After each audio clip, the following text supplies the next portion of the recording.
The Speaking of Cults podcast is presented solely for general informational, educational, and entertainment purposes. The use of information on this podcast or materials linked from it is at the user's own risk. The views, information, or opinions expressed by the host and guests are solely those of the individuals involved and do not constitute medical or other professional advice.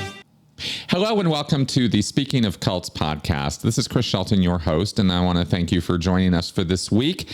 I am joined, once again, it's been a while, by Dr. Clint Heacock. And he is a former evangelical minister who lives over in the UK now. And he is someone who I have done shows with in the past under the Sensibly Speaking podcast about Christian nationalism, creeping fascism, you could say, and this advancing agenda that is an ideological and religious agenda at the same time.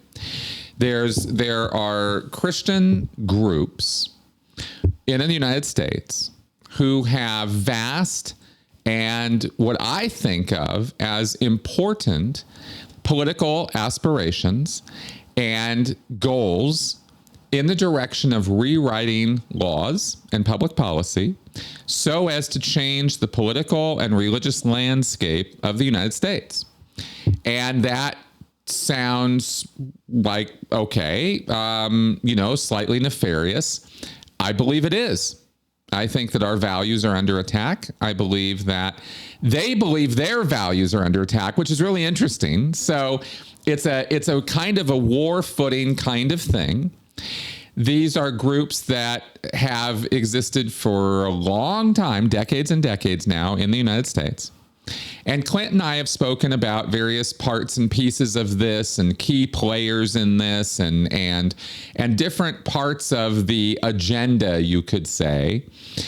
And now that Project 2025 has become one of Google's most searched terms in the last few weeks, and now that we have a presidential race that's heating up real hot and heavy here in the United States that seems to be connected, one party, the Republicans, seem to be very, very tightly connected with Project 2025, this policy agenda suggestion list, you could say, this list of wants and desires that the Heritage Foundation and Christian nationalists want. It seems like we are under a threat that maybe these policies might have, that there might be some reality to some of this coming to fruition. So let me bring on my guest now, and let's talk about all of this because he is somebody who knows way more about this than I do. You could say he's made it his life work like in the same way that, after I got out of Scientology, I was exposing a lot of Scientology stuff. So, Clint, welcome back to the show. Thank you, Chris. I was just going to ask you, did you change the name of your show? I must have missed that somewhere. I did this year. I really rebranded the podcast from Sensibly Speaking to Speaking of Cults. ...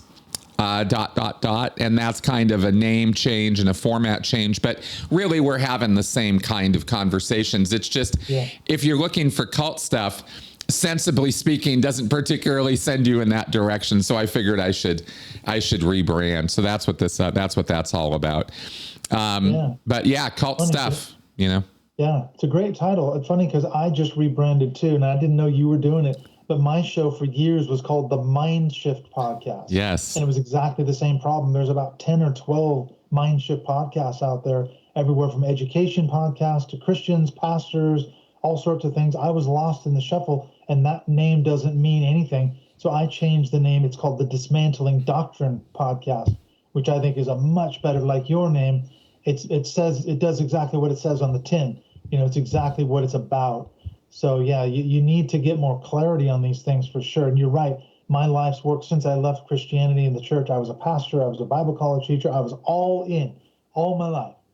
I've now dedicated the last 15 or so years to speaking out about the dangers within this, really, I think, an anti-democratic movement. Yeah, I agree. I think it's very anti-democratic. And that's, at the end of the day, that's why I'm concerned about it and why we've had so many hours of discussion about it. It's not about religion. It's not about, oh, you guys are a bunch of believers and therefore I must oppose you and I must fight you because I don't agree with your beliefs. This conversation today has nothing to do with that. It's about overreach, and it's about denying civil and human rights to people because of religious beliefs or because of ideological beliefs. And that's what disturbs me. That's what I'm fighting, is I don't want people so arrogant and conceited about their own values and beliefs that they feel they need to impose those through rewriting our Constitution, our public policy, our rights, our laws. And a big example of this right now was the SCOTUS decision a few months ago to basically cancel Roe v. Wade. This is a huge milestone decision on the part of the Supreme Court in favor of what these evangelical Christian nationalists want. That was a very, very big part of their agenda. Then we have the Supreme Court having given the president, unfettered ability to do whatever he wants. There's no prosecution. He has total immunity from prosecution for any acts he commits in office. This is now the law of the land here in the United States. This is very, very disturbing stuff. If it's not disturbing to you, I don't know that you're paying attention or realize just what huge changes these are. And being a cult-minded kind of guy and knowing what I know about extreme mindsets, that's why these groups that are pushing for this stuff are concerning to me, because they are rather extremist. And Clint, again, you know more about this than I do. So let's start off by talking about this with who are these people who are behind Project 2025, Heritage Foundation, Christian Nationalism. 75% of Americans are Christians, but 75% of Americans do not want Christian nationalism, and let's tear down the separation between church and state. So first off, let's identify who exactly are these people that we're talking about that we are in opposition to today. Yeah, you mentioned it's called the Presidential Transition Project. Project 2025 is officially billed as the quote-unquote Presidential Transition Project. As you say, it was written, funded, and founded by the Heritage Foundation. This is an organization, it's a conservative sort of think tank. They've been around since, I believe, 1973. And there's three main people who founded them. One of them is Joseph Coors, who I think you're from Colorado, aren't you? I am, yeah. It's right down the road. The beer baron. Yeah. His money, the Coors billions, helped to found the Heritage Foundation. But another key player was a guy named Paul Weyrich. And if anyone has ever heard of the name Paul Weyrich, the reason his name is so instrumental in the Christian right is he was a guy who came alongside Jerry Falwell in 1979 and helped convince him to start the Moral Majority. And that was one of the very first Christian sort of right organizations, along with the CPAC and other ones, the Heritage Foundation, some of these other ones. But Paul Weyrich was a major player in getting the early Christian right off the ground. So the Heritage Foundation, they have been influencing conservative and more liberal presidents since the Reagan era. So basically, every time a president comes along, a new president takes office, they hand him a playbook, and it's called the Mandate for Leadership. And they want this president to enact their policies from day one. And that's what this is. So this is really nothing new in one sense. Presidents since Reagan have been implementing Heritage Foundation policies. The difference in this occasion with Trump, if he were to win, is that they would hand him this playbook, and they're already starting now. They've been starting to train up an army of basically loyal federal government workers who agree ideologically and philosophically with Trumpism, ultra-conservatism. And that's the difference, is this time around, if Trump were to win, he's not going to make the same mistakes he did the first time. In the case that he had to fire a lot of people, he had a lot of issues in the first year or two of his presidency. He said, I'm not going to make that mistake. I'm going to surround myself from day one with loyalists and sycophants who will do exactly what I say. And he's already got the policy handbook from the Heritage Foundation to enact all the policies, and I'm sure we'll get into them. When you get into the actual policies, it's scary as hell. what they want to do. And Trump's idea is, yeah, I don't care. Let's just run with the playbook. Right, exactly. Because any president coming in is going to have, their first 100 days and an agenda that is about, making their mark and showing that they're in charge and taking over. And we have had every administration for many, many, many years go in and sort of new broom the place, right? New broom sweeps clean kind of thing, right? So they bring in a new cabinet and they bring in new department heads and they kind of have these diplomatic appointments where they put people in charge of different things. And those people who are basically put in charge are party loyalists, right? They're people who are going to do what because they're there because, along for the ride with the president and his team. And jobs are given out in exchange for support given during the campaign and all that. And this has been a standard part of political practice world over for a very, very long time. But Project 2025 suggests taking it many, many steps further than that. But before we get into that, I do want to step back for a second. And we just did a very good breakdown of who some of the people are, some of the groups that have been supporting this. Heritage Foundation is a key player. Who are the people who want this? Who are the Americans who want this to go, right? We know about policy wonks and your diplomatic career politician types who just live in the DC bubble.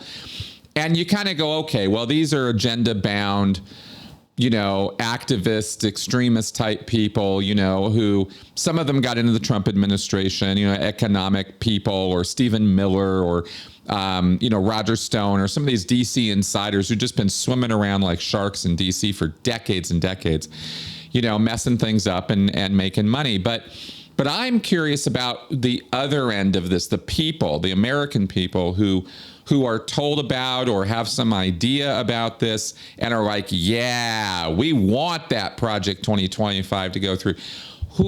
Who are these people? Yeah, well, there's a distinction I think we need to make, Chris, and that is, this is something Catherine Stewart talks about in her book, The Power Worshippers. It's a very good book if people want to get an insight to the way these Christian right organizations work in terms of dark money and things like that. But what she says is you have to understand there's a difference between sort of the top brass and the foot soldiers. And the foot soldiers are your garden variety evangelical person sitting in a pew in some church in any town, USA.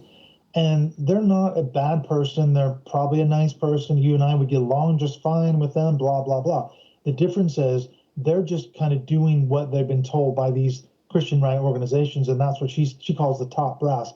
So you take an organization like the Heritage Foundation or the Family Research Council. These are big names, and they'll hold rallies and events in churches nationwide. And their goal is to get the sort of foot soldier, the evangelical person sitting in the pew, to do their bidding on a grassroots level. Not just vote for the candidate that I think should be in office in your town, anywhere from school boards to mayoral races, all the way up to state senates and things like that, and obviously presidential elections. They want them to vote their way, but they want them to get out, knock on doors, put flyers out, run for their local school boards, all those sorts of things at a very low level.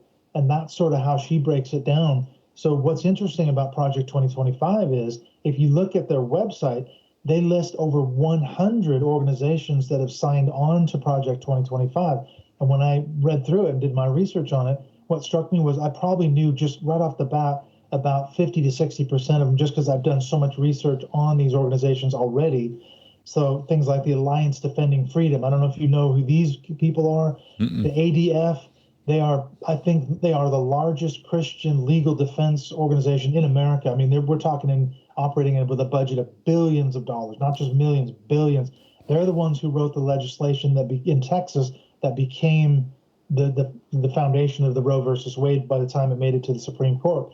So these are the people behind this. These are the ones who helped to defend, the baker who wouldn't make a cake for the gay couple. Those they'll come alongside and say, we will work for you for free. And they'll take it all the way to the Supreme Court. These are a major legal powerhouse. So organizations like that have signed on to Project 2025. And you can go on their website and they list all the they list all the organizations. It's a rogues gallery. That's what I say. It's an absolute rogues gallery of Christian right, far right, organizations all the way down, over 100 now. So they're giving us the information. We know who these people are. We know who these organizations are. What do they, because you used to be part of this community of people. You were a believer in this side of things, politically and ideologically and religiously.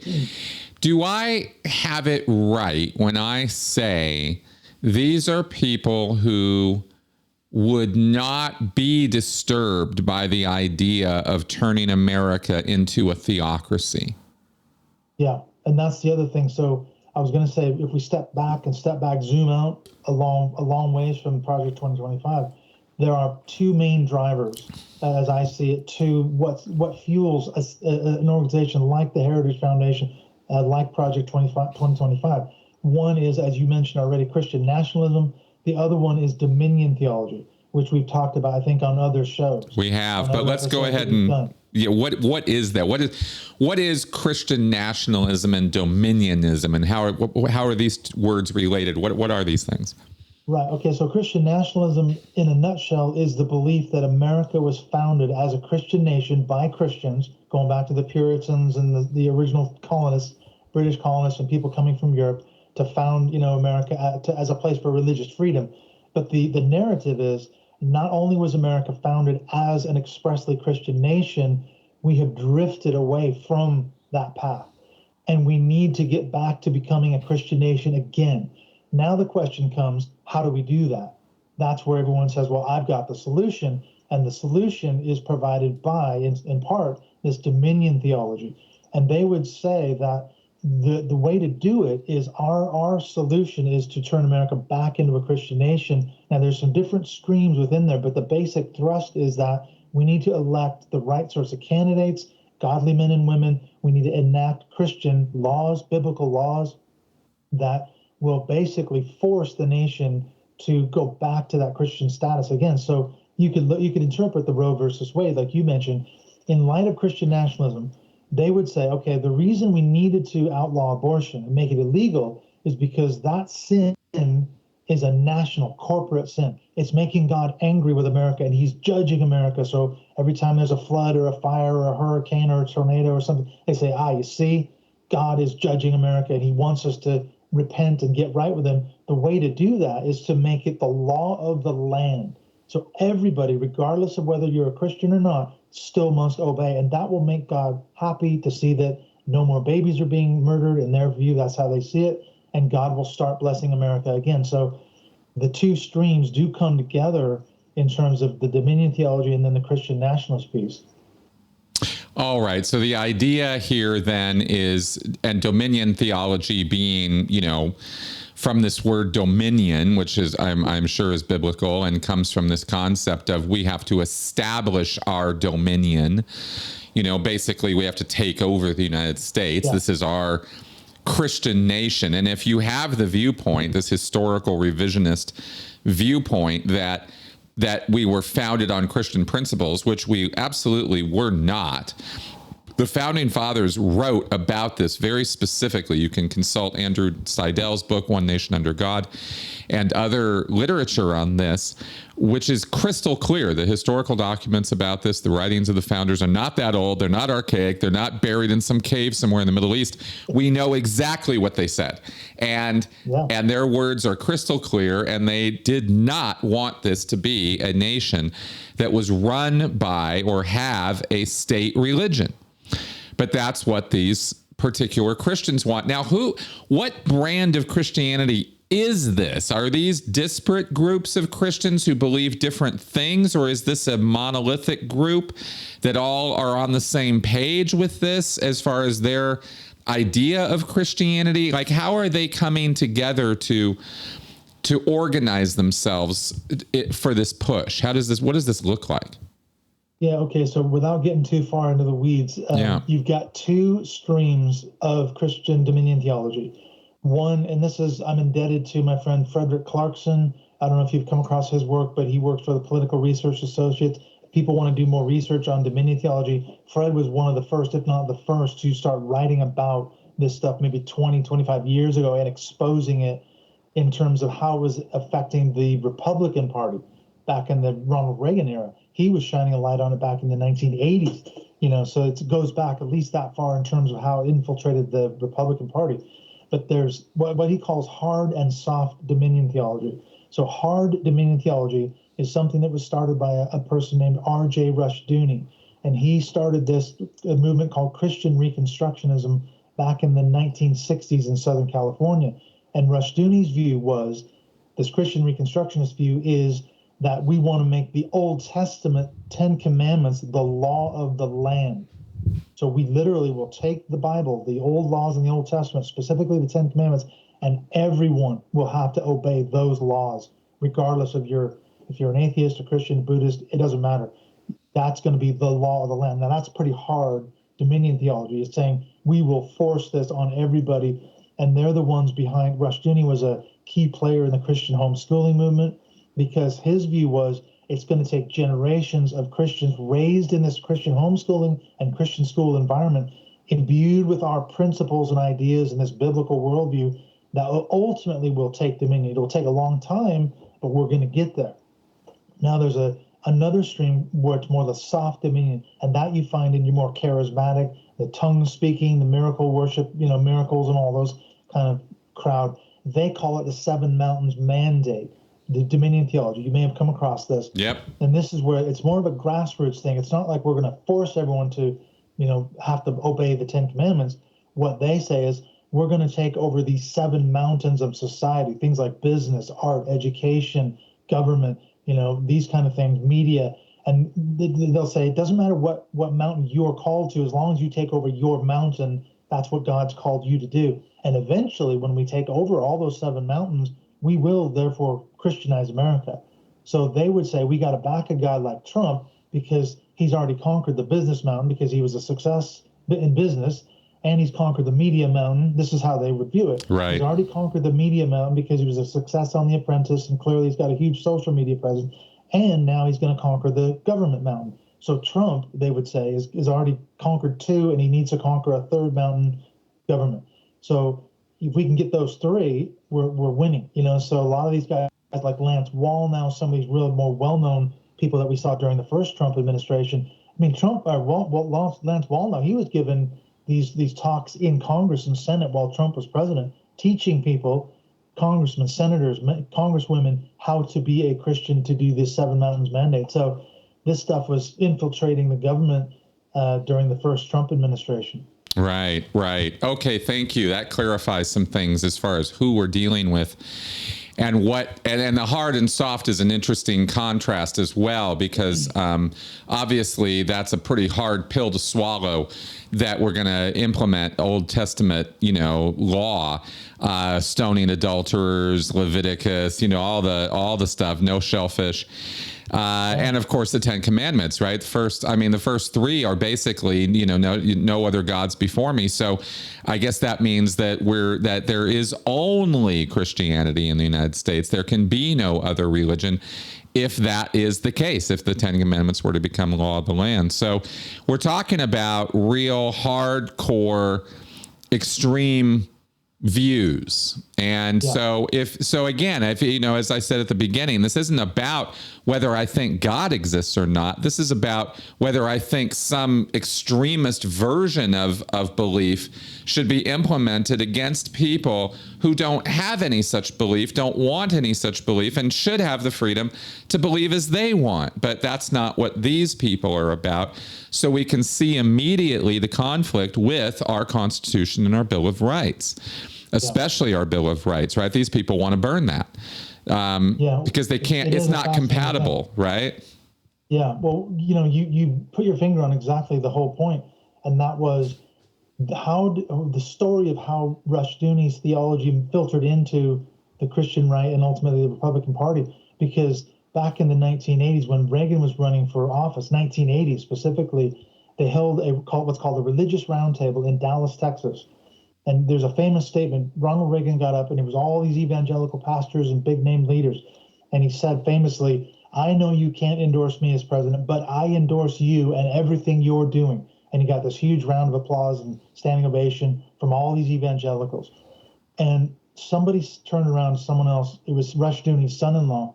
And he said, I can't believe Rushdoony wasn't allowed to speak at this conference because his ideas were so seminal in terms of the early Christian right. And someone said, well, basically his views are too extreme. However, don't worry about it because we're all reading his works. We're all reading his books.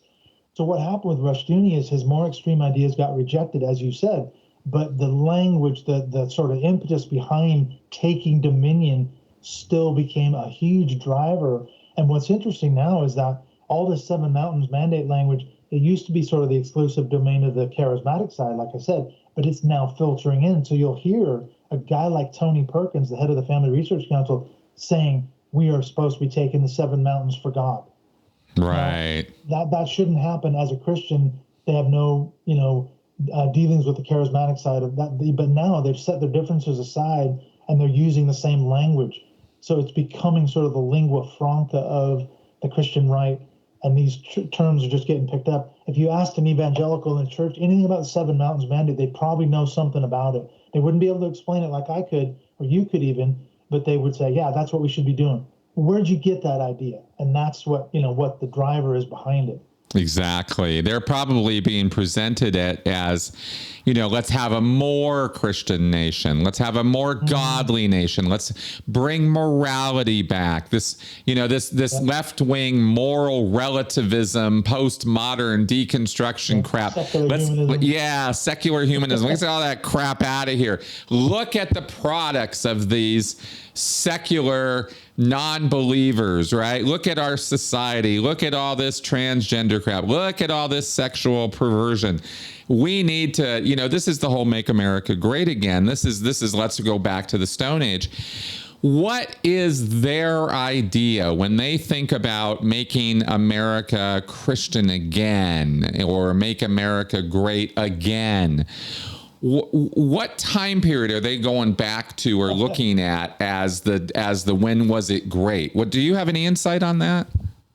I've asked that question so many times, but I think there's this sort of 1940s, 1950s, leave it to Beaver, father knows best, a very white America. Yeah. We didn't worry about immigrants coming across the border, color, people of color, any of that kind of thing. No. They all knew their place, and everyone, and there was that whole leave it to Beaver type of world. Right. And they had it's a nostalgic thing. It's a world that obviously never really existed, or it certainly existed if you were a minority. You didn't want to be in that world, Yeah. So yeah, you could see people. If you lived in the South, I remember watching a documentary about B.B. King, and he talks about as a kid walking to school and seeing a black man being hung in a tree as he's walking to school as a 10, 12-year-old kid. And that was the America that B.B. King grew up in, So that was normal in his context. That's shocking, but it's how it was. Exactly. Yeah, it's this idea of greatness is certainly a very tunnel vision look at history, a very revisionist look at history. Okay, so we're basically dealing with a kind of religious, what we've described here is sort of a modern day religious crusade. Yeah, that's a good way to put it. Yeah, kind of, right? And we're just one step short of pulling out the swords and cutting people's heads off, right? Is it kind of how it feels a little bit? Because here's the thing. When we start talking about what do these people want to do? Well, when you have a presidential candidate like Donald Trump, who as of a couple days ago stood at a mic and said very openly and blatantly, I wish I was kidding, I wish this was hyperbole, and I wish this wasn't the facts, but the fact is that he stood there and said, and it was not the first time he did it, we're going to round up all these illegal immigrants, all these vermin, these animals. And he's doubled down, tripled down on that statement, by the way, that these are not human beings. These are animals. So he's dehumanizing, quite literally, millions of people who are currently working and living in the United States, and says, we're going to round these people up and we're going to kick them out of the country. And if you want to actually stop and think for a second, what that would look like to round up 11 million people who are right now picking the food, cleaning the rooms, doing the hard, dirty work that you guys don't want to do out there. Who's going to do that work? What's going to happen with those people? What kind of camps are we talking about having to set up to train, to drive these people to in trains? How does this not look just like 1930s Germany?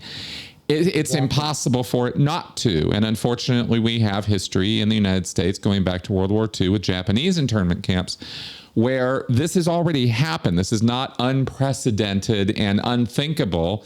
It's all too thinkable. And so when a presidential candidate is saying we are going to do this, it's not hard for me to connect that and connect those dots to Project 2025.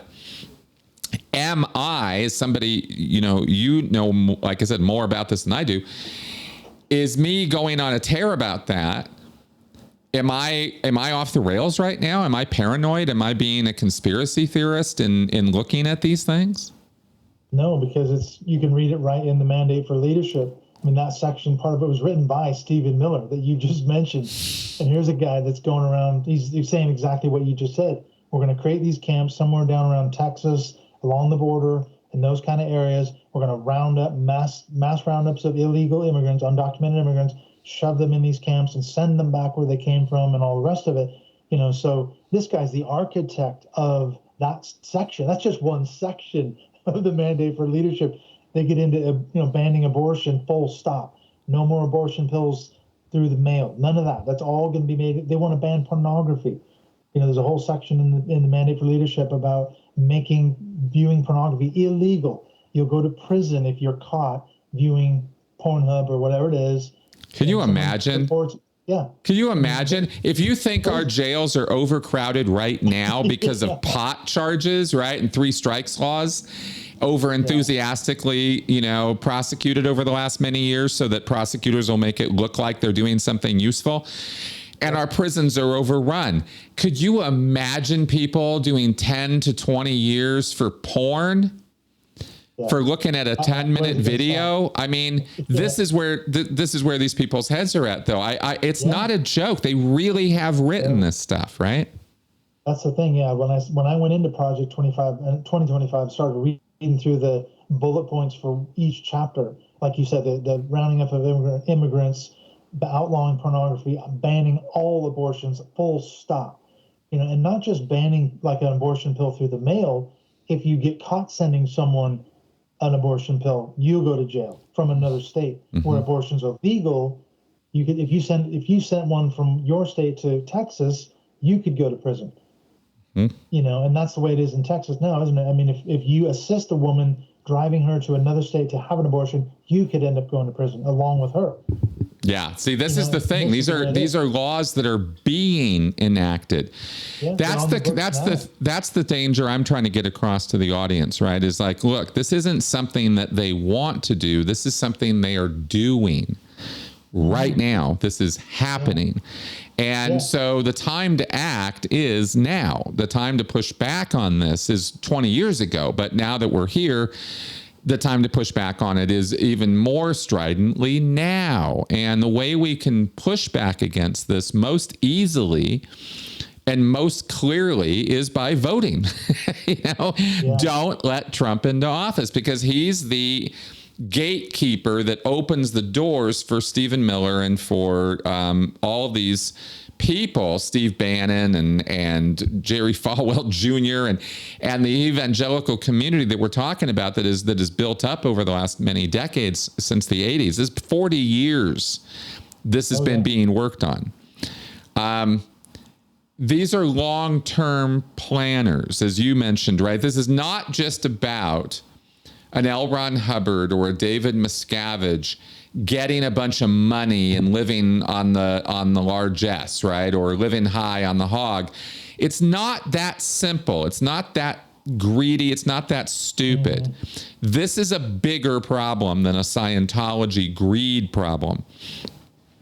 This is a problem of true believers, people who are adamantly sure that their view of God and how the world is supposed to be laid out are pure and true and holy and good and nothing and righteous. There's the word. They're righteous.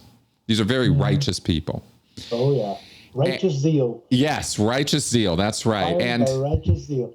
And so again, you having come out of this world, how would you describe the mindset? Are we talking about people who can, and I don't mean to ask you a bunch of leading questions here. It just seems kind of obvious to me, but I'm actually asking because I really want to know. Are these people, can they be reasoned with? Can they dial it down? Are these people who will compromise or moderate? Or am I nailing this, that this is kind of a true believer syndrome where they're willing to take it all the way to the mat and do whatever is necessary? Yeah. Well, I think you mentioned earlier the cultic psychology of the whole thing. That's where my paths, intersected. Yeah. All those years ago when I was an ex-evangelical, you're an ex-Scientologist. When I interviewed you, I don't know, 5, 6, 7 years ago, whatever it was now, when I was blown away by that interview, because I remember all these points and I'm going, yeah, but Chris, on paper, as a Christian, ex-Christian, this shouldn't make sense. We shouldn't have had the same experiences. Why is that? Because the cult psychology, the tactics, the indoctrination, all those things you just mentioned, they're prevalent within these movements, and it's something you see. It's universal, isn't it? So when I was a kid, I'm just getting ready to come out with a book, and I talk about this. When I was 13 years old, I was baptized for the second time. I was all in, 100%. First one didn't work, so I had to do it again. And my pastor at the time, we got a new pastor in my church in Seattle. He was a big Jerry Falwell, moral majority guy. It was 1979, the same year Moral Majority came out. This pastor was indoctrinating us from day one, handing out voters' guides, who to vote for in your races, your districts, your counties, your states, and all the rest of it. And as a kid at 13, I was all in. And I just thought, I'm a Republican. And when I turned 18, I voted straight down the party ticket. I didn't even think. There's no way I would ever vote for a Democrat. These people are destroying America. They're bringing in this liberal agenda and making God angry. They're the ones who who passed Roe versus Wade in 1973. They're the ones pushing for women's rights, the ERA, homosexual agenda, and all the secular humanism. We're fighting against all that. So I was totally indoctrinated in that system, in that bubble, like in a cult situation. I would say it now, so try to deal with the Trumpists now. Right. Right. YouTube's full of clips, guys like Jordan Klepper trying to talk to these people at Trump rallies. There's no getting through to most of them. And you say, look, this is what the Bible actually says. This is what your candidate actually, oh, no, he never said that. The Bible doesn't say that. Well, it does. You believe this stuff. No, I don't. So there's the cognitive dissonance is just unbelievable. But it's just like trying to get through to a Scientologist or a Mooney or someone who's completely brainwashed, completely indoctrinated into the cult of Trump. That's right. That's exactly right. And there is no reasoning or rationalizing with these people. I don't say that they are hopeless causes and we should just, take them out back or something. It's not my flow at all. I respect and appreciate the right to have differing ideas and beliefs about things, but you can't go around thinking and acting in a way that in the United States, pushing an agenda that is anti-American, that literally desires to tear down the very framework that gives you the freedoms and abilities to say and do all the things that we get to say and do. If you want this freedom to practice your religion, to say what's on your mind, to not have the government suppress you out of existence, then you have to let that right exist for everybody. But that's not what these people are about. They're exclusionary, arrogant, conceited beyond belief. I'm telling you, if you ever actually unfortunate experience of running into one of these people and actually trying to talk to them, you'll see what I'm talking about. they are Christians in name only. You know what I mean? Like when you talk about Christianity and turning the other cheek and kindness and compassion and understanding New Testament stuff, these are foreign concepts to these people. These folks are the ultimate expression of my way or the highway. You know, yeah. And I've recently come to saying that it's not only my way or the highway, it's my highway is so valuable and so important that I'm going to plow you under it while I move on, right? Because you're just a barrier, you're just an impediment to bringing the world back to this Christian greatness. Let's examine that for a second, because I really want to kind of put that under the microscope for a second. It sounds so ludicrously, obviously stupid to me that what we need to do is solve the immorality problem of our society by returning, everybody to enforced belief in the Bible. How does that make sense to this group of people, that you can somehow force a belief set onto a whole bunch of non-believers? Like, how do you develop, in other words, a crusader mentality? How do you do that? Well, it's interesting you use the metaphor of the Crusades. I mean, I read the speech. I mean, there's a couple different versions out there, but I think it was about 1000 AD. The Pope got all these, knights together and church leaders in France and gave them this rousing sermon. And he said, we need to be about getting the Holy Land back from the infidels, the Muslims, the Arabs, these infidels, these dogs, using that kind of language. They have trampled underfoot the sacred city of God, where Jesus was born, where Jesus was crucified, and all these, sacred holy sites to Christianity. Of course, it's sacred to Jews and Muslims too, but that doesn't matter. And he motivated this huge army to go conquer, and they did. They conquered Jerusalem. They put everyone to the sword, and said, God wills it. That was their quote, Deus vult, God wills it. No matter what we do, God is behind it 100%. We have to take back the Holy Land. So it's the same exact drivers, like you were talking about, Trump using the language of, scum and vermin, the same thing that Hitler did about the Jews and everybody else, right. Non-humans, subhumans. But of course, you said it was anti-American, but they would say, no, Chris, that's where you're wrong. Everything we're doing is profoundly American because America was founded as a Christian nation. Don't you Exactly. See? Exactly. We're trying, you're fighting against the wrong thing. You're fighting against God himself. You will lose, Chris. I'm going to lose too. But we're going to get this thing back to where it should be. Okay, if we have to force some people to knuckle under, their argument is a rising tide lifts all boats. So if America were to become a quote-unquote Christian nation again, even though you're an atheist, I guess, you're still going to benefit. You will be blessed. You'll be caught up in this amazing blessing, and you'll come to see how wonderful having a Christian nation actually is. And you'll probably come to become a Christian yourself someday, Chris, when you see, and that's the logic. How do you reason with someone who's that convinced that what they're doing is the right thing? Right. So if you have to be pushed aside or plowed under, well, you got to break a few eggs to make some omelets. That's just the way it is. Yeah, exactly. And that's what we are fighting up against right now. So we need to be real clear about that opposition, because that opposition is all about my way or the highway. Okay, so they only, we don't have to go. The mission here and the call to action here, in talking about this stuff is not, well, let's go deconvert all these people. Let's go do some mass intervention and we'll change all their minds. No, we don't have to do that. Here's the thing. Well, let me ask you this. Do you, in your experience with this, are we talking about tens of thousands, hundreds of thousands, millions of people? Like how much of a problem is this in the United States? Well, it's a huge problem. I mean, you look at the polls, roughly half of America right now supports Trump and will vote for Trump. According to the most recent polls, it's a fairly dead even heat now. I know as we're doing this recording, Joe Biden has just stepped down, or he stepped aside, hasn't he?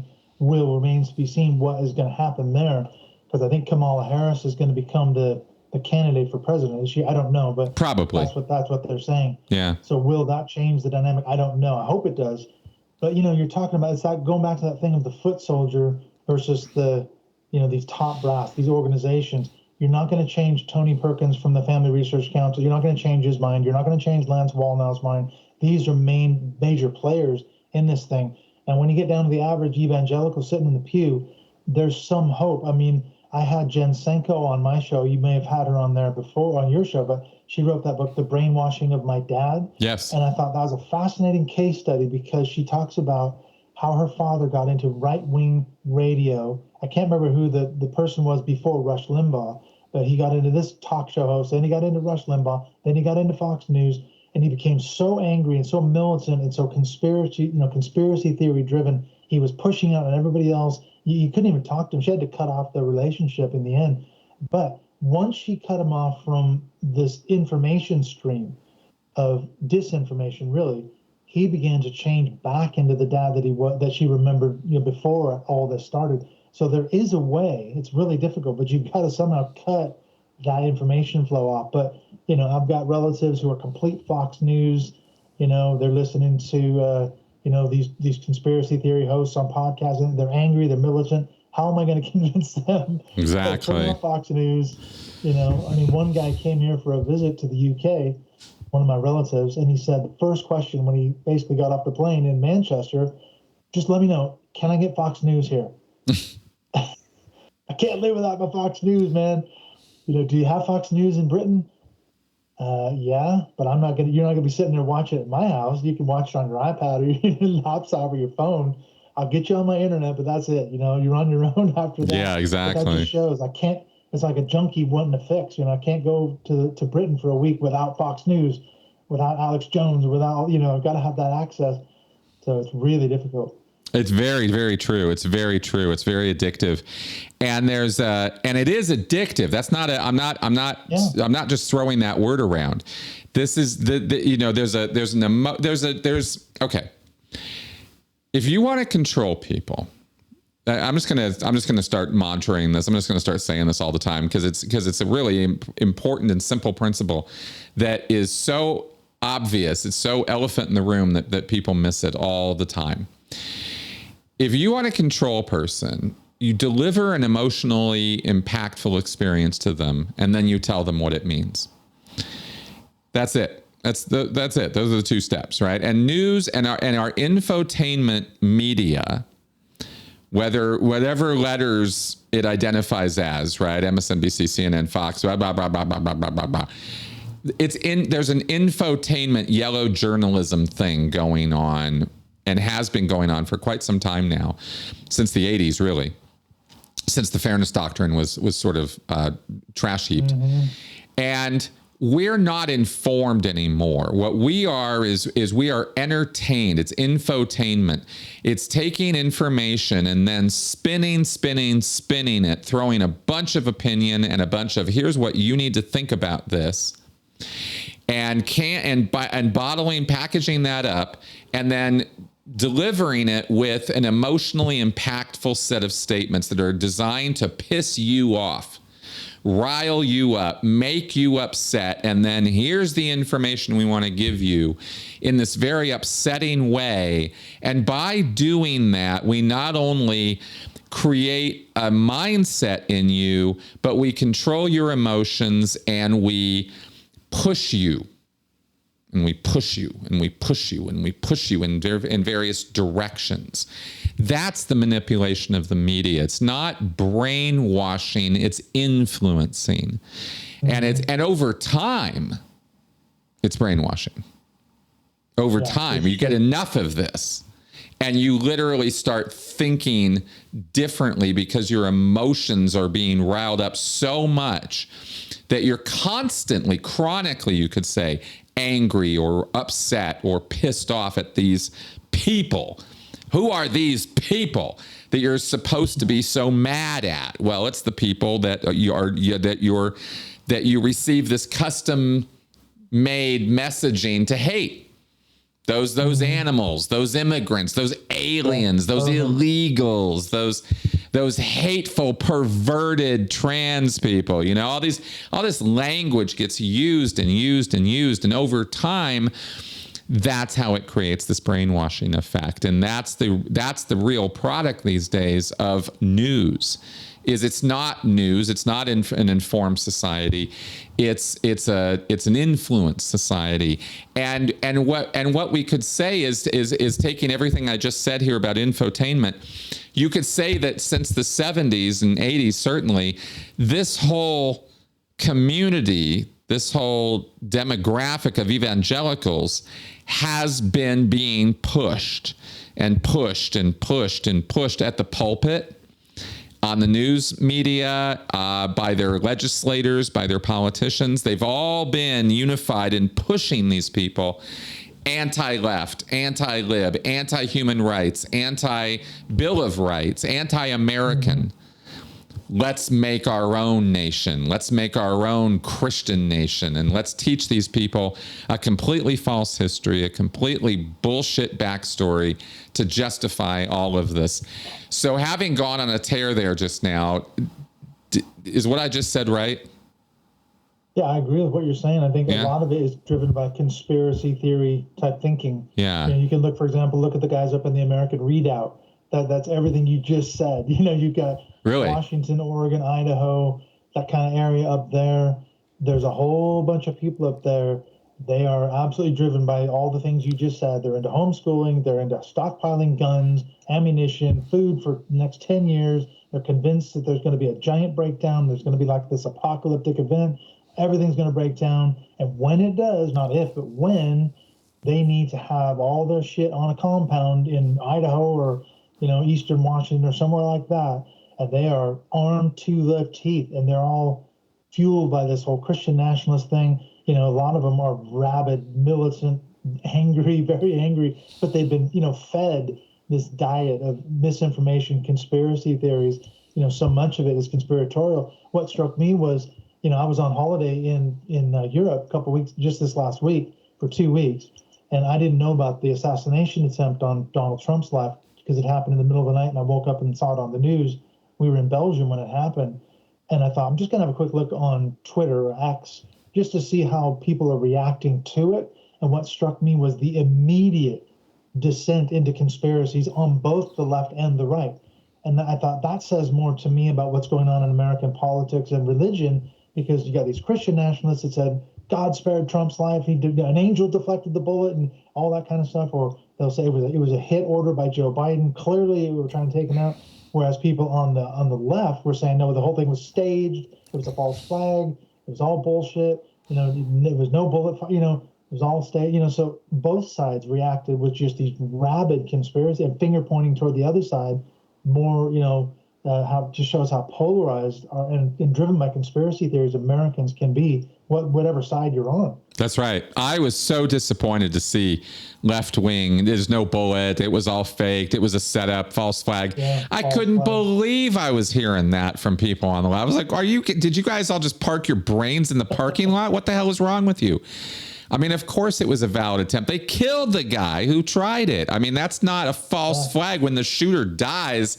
Nobody agrees to go execute a false flag operation and kill themselves in the I was a suicide false flagger, right? That doesn't, like, what?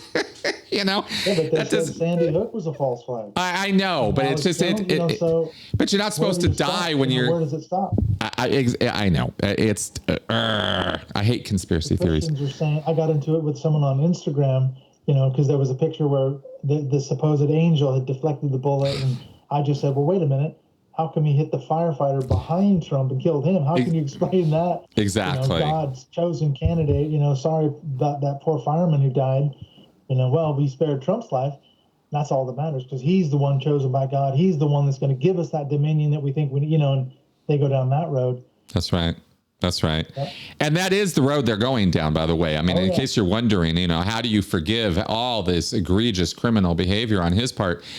Because they don't even see it.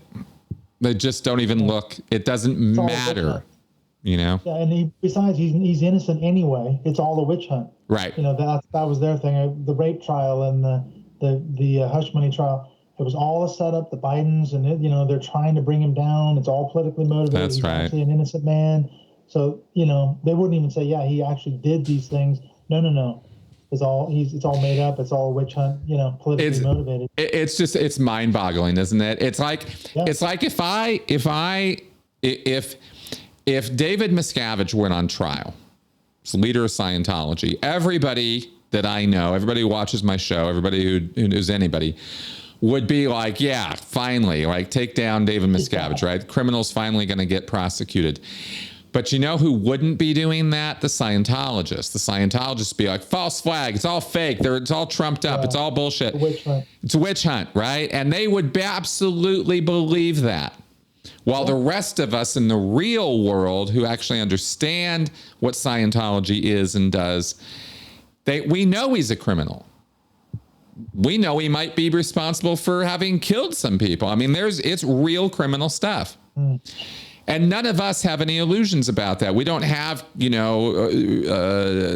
rose-colored glasses when it comes to David Miscavige.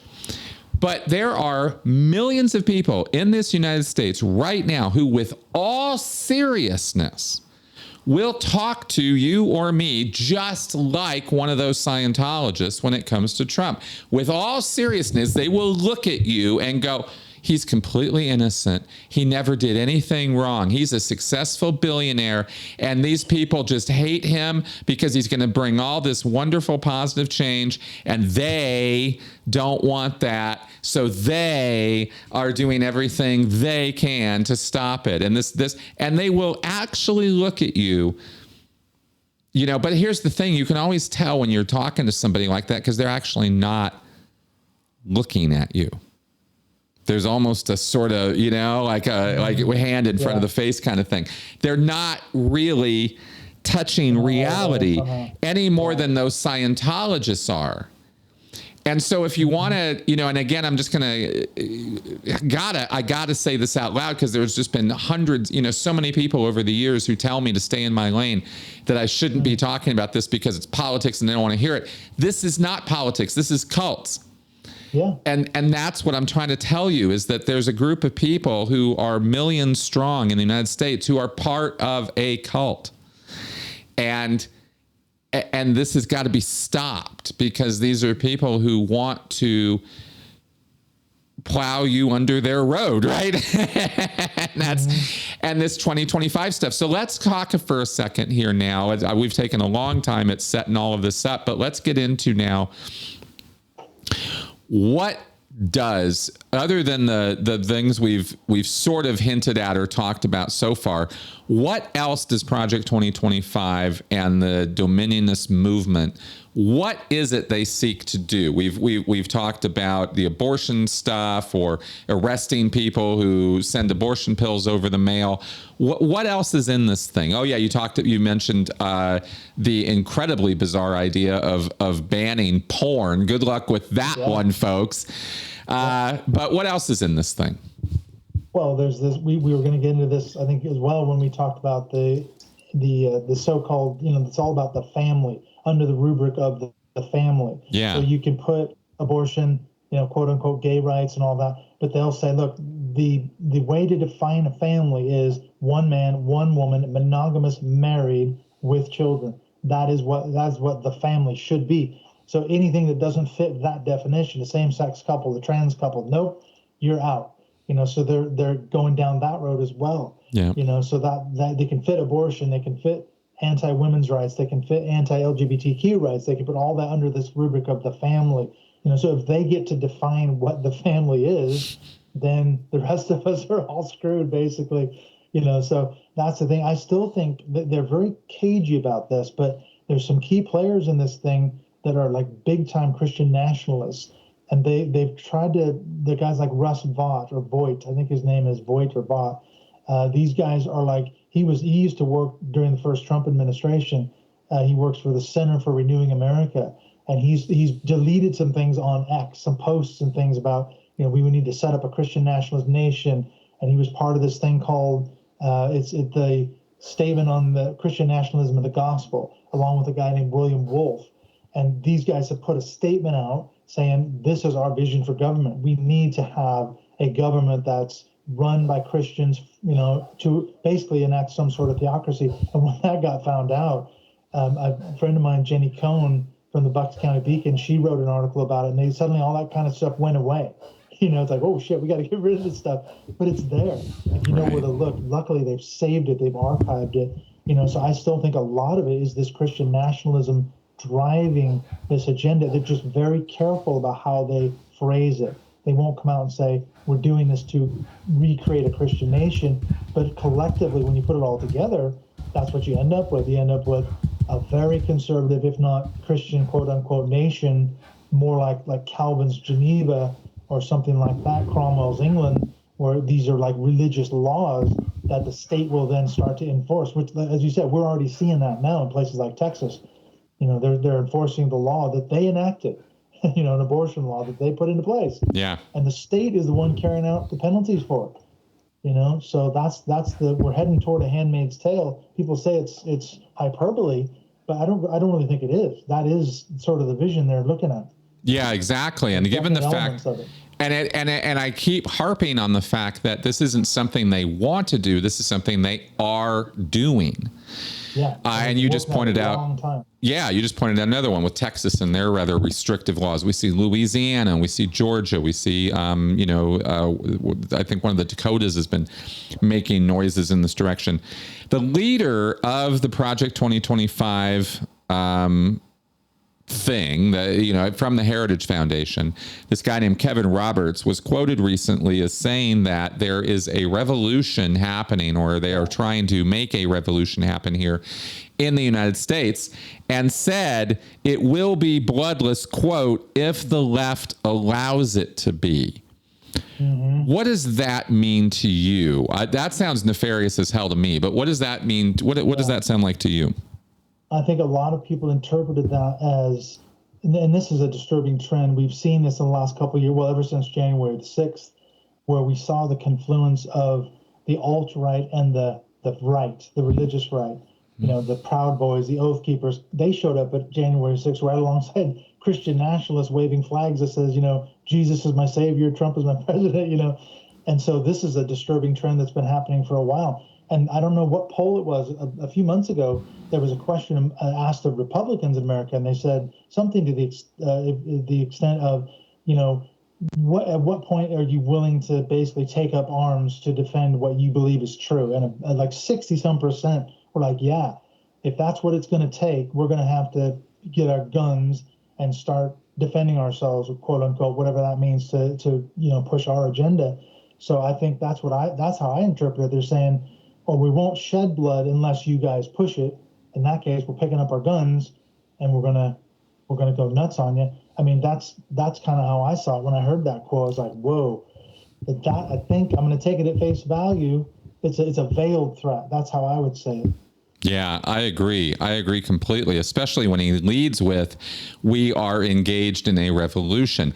This is not, these are not people who love America. They don't love America. They're not patriots. They use language that is incredibly patriotic and supportive of the United States while they forward an agenda that quite literally seeks to rewrite and destroy the America we know.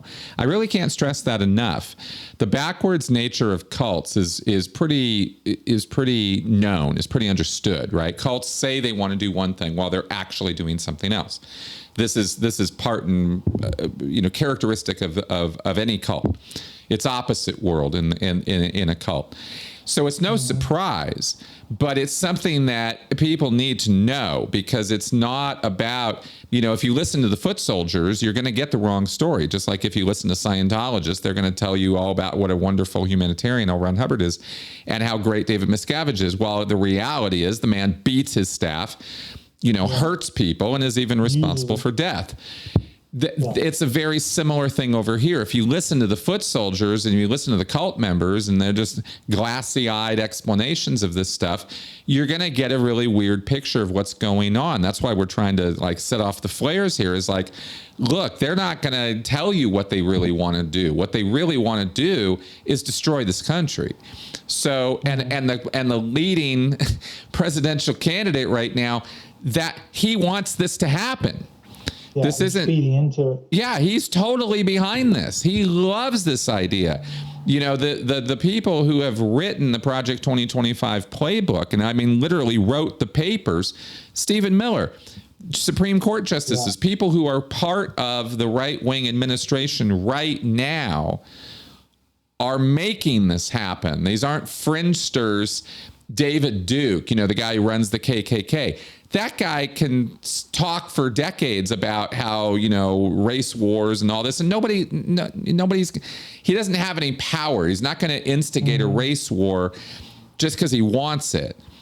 And I'm trying to differentiate David Duke, a guy who doesn't have power, from a Stephen Miller, somebody who does. This guy gets quoted on CNN every few weeks. He's right in there with the Trump administration. So there's a difference here between, crazy old men yelling at the walls about a race war and these people. Do you see it the same way I'm describing it? Well, yeah, and you keep going back to, that analogy of the foot soldier. For the last probably 3-4 decades within American evangelicalism, there's been this trend to, we got to recover this tough, masculine Christianity. You guys like Mark Driscoll, I don't know if you're familiar with him, but he was a pastor out of Seattle, my hometown, and he was run out of there and he went to start a new church. And he was one of these guys, we got to be tough men for Jesus. Jesus wasn't a wimp. He was a warrior. He was tough. He was a kick-ass, all this kind of stuff. And that feeds right into the violence, the guns. Now my brother-in-law in the States, I won't say which state he lives in, but my sister and him are married. He's quite fundamentalist. They go to a fundamentalist church. Now, this guy is part of what they call something like a rapid strike team at his church, his local church. Now, what that is a group of volunteers from the church, men and women, who are trained. There's these companies that will come into your church and they will train you to be a rapid strike team. You're armed, and every time there's a service or a gathering in your church, there's teams of these people that patrol the building with guns. Now, you say about this guy, okay, what are you, nuts? Well, no, because behind every conspiracy theory, there's a kernel of truth, isn't there? Have there been churches that have been attacked by armed gunmen? Yes. Could it happen at his church? Yes, it actually could. So he's not completely deluded. His team isn't completely deluded. They could be attacked. So their response is, we got to form this team, have all this training, have all these weapons at our disposal. He's got a friggin' arsenal of guns at his house because he thinks they're going to come for him someday, come for the Christians. So he better stock up on weapons. He's defending his church. And how are you going to reason with a guy like that? Because he'll say, well, look how many churches have been, mosques and synagogues. There have been attacks. So it could happen. It actually could happen. Right. But you're not going to reason with a guy like him. No, especially also because other guests I've had on recently have also spoken in some detail about being raised with a persecution complex. And because Christians, there's that, because part of this group of people, and again, I'm going to stress again, we ain't talking about all the Christians in the United States. There's tons and tons and zip codes worth of people who claim to be Christians who have nothing to do with this nonsense. Okay, I'm not trying to paint with too broad a brush here, but I'm trying to highlight that these evangelical crazy people, these people who are really, really down the extremist rabbit hole, part of the reason they believe and part of the reason they are so far down this extremist rabbit hole is because they believe they are under threat, that because they are Christians, they are persecuted. The society hates them, that there are people who want them dead because of their beliefs, that there are people in groups who are conspiring to burn churches down, tear churches down, burn all the Bibles, get rid of all, salt the earth. And no such movements exist on the left. I've never heard or seen any such thing. It's just a fantasy, but it's a persecution fantasy that unifies and forces people to hunker down and get a lot more paranoid, lead a lot more paranoid lives. And it really helps insert the whole us versus them thing. Was that part of your upbringing or your group's thing when you were part of that? Well, that's what I was saying when I was a kid. In 1979, in the 80s, I was raised with that worldview. Those liberals out there, they're destroying America. And that was Jerry Falwell's famous saying, was, it's time to clean up America. That's why he founded the moral majority. That's why he had these, marches for Jesus in Washington, D.C. And that tens of thousands, hundreds of thousands of people showed up for these rallies for Jesus and all that. And that's you look at the rhetoric of these speakers back in the 70s and 80s, it was the same kind of stuff they're saying now. It's just now they're more mobilized. Like you said, they've actually had this long-term agenda to install these conservative Supreme Court justices. The damage has already been done. As you said, Chris, I mean, even if Trump doesn't get elected, they can still pass these laws because they know it's going to go potentially to the Supreme Court level, and they're going to win because they've already won. That's right, because they installed their... That's right, the fix is in.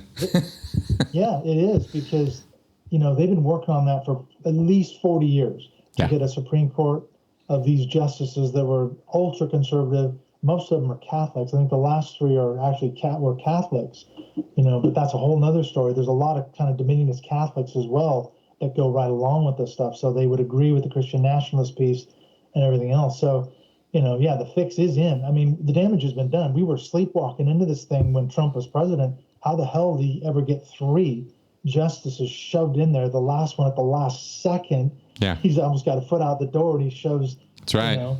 And every single one of them lied, blatantly lied to Congress during their confirmation hearings.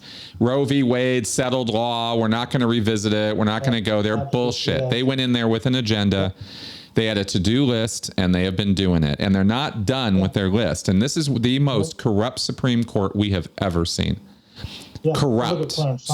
Straight, God, right? This guy's on a whole other level. Whole nother level. On the bench. How the hell is he not impeached? You got what's his name flying the Trump flag, and the appeal to heaven flag, and the upside down flag, and Alito. It's like, okay, exactly. And that's the problem. These guys are on the bench for life. That's right. We need to make sure that we've got it set so that it's the term limits for these Supreme Court justices. Give them a set time, and then they're out of there. That you got to appoint a new one.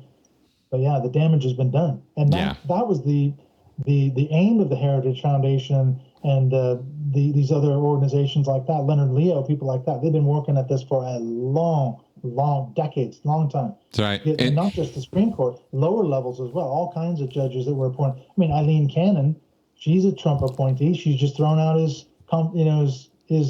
hearings case on these classified documents. That's right. That's right. So it's a win-win for Trump.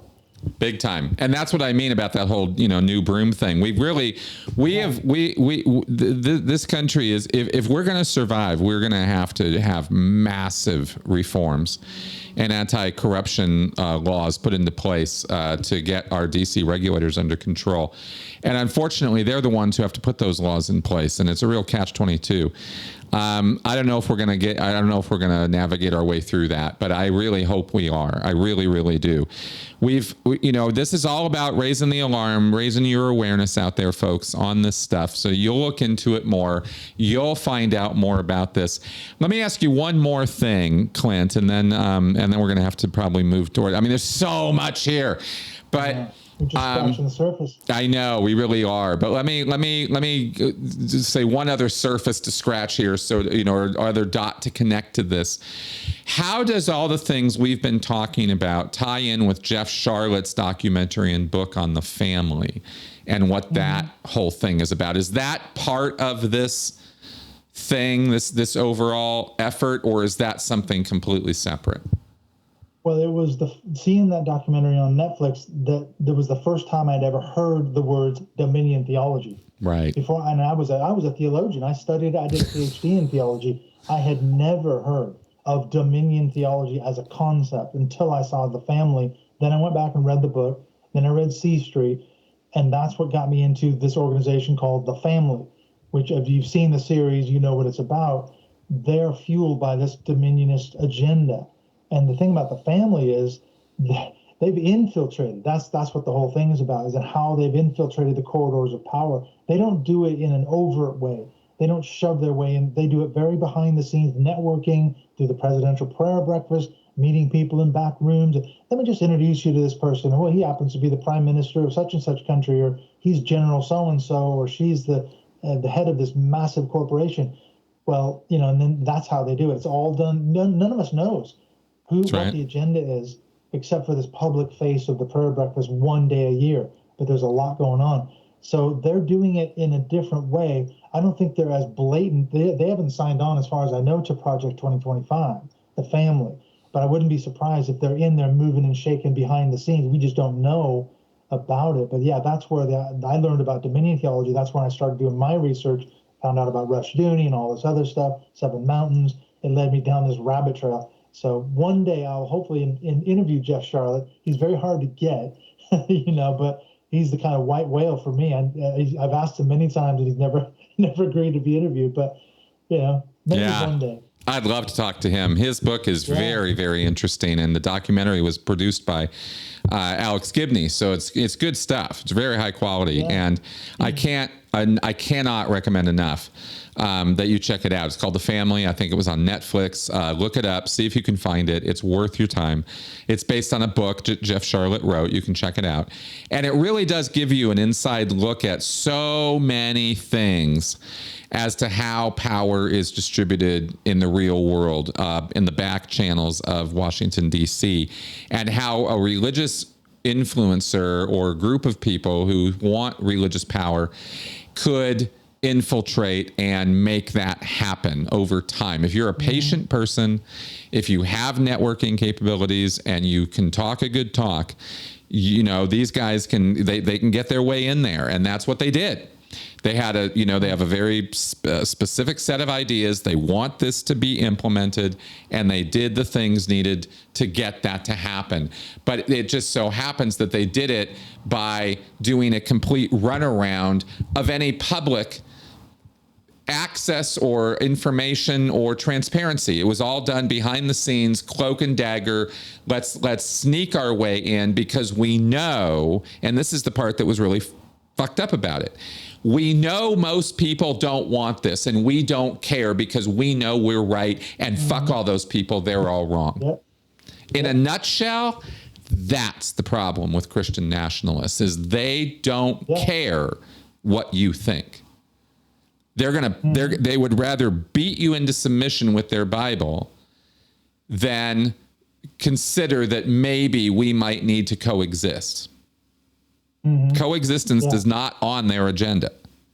Yeah. And that's what makes them dangerous. And I hope that today we have gotten across, why we have such strong feelings about this. Clint, what did I not let you say though? What else is there to this that you want to get out there as we wrap up today? Because I don't want to. I feel like I've not giving you as much as I wanted to. What else you got for us here?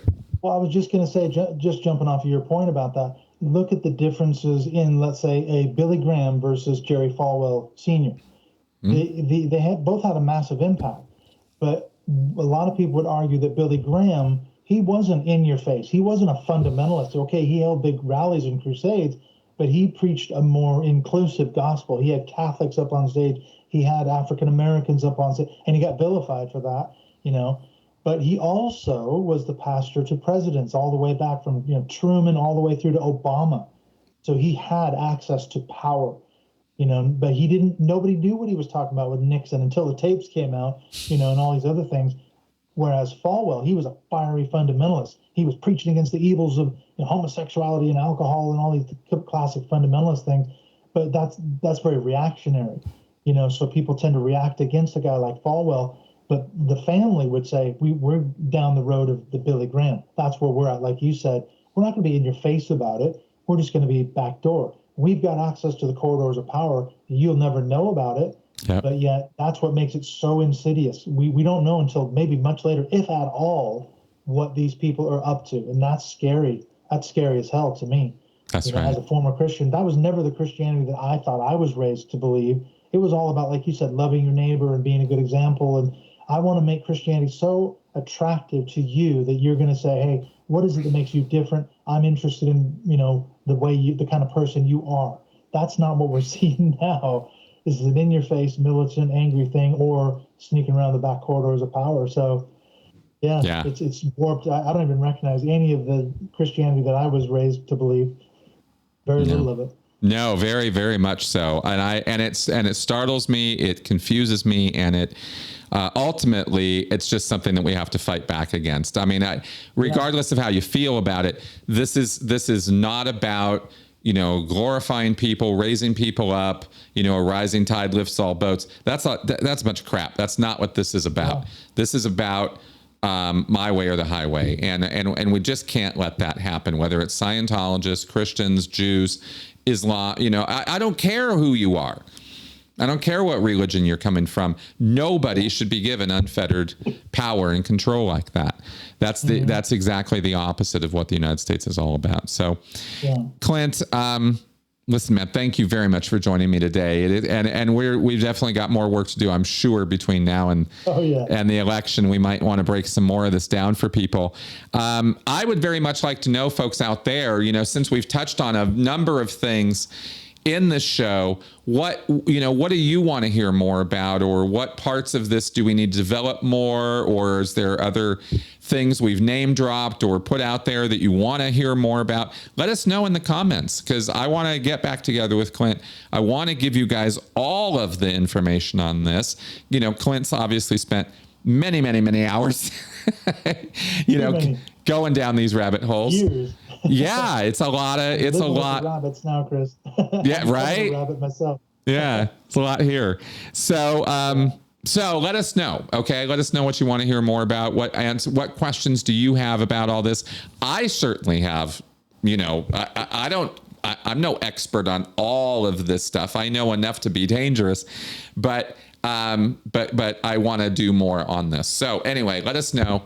Thanks for coming around and watching. Clint, how do people find you, your podcast, and your stuff? Where do they go?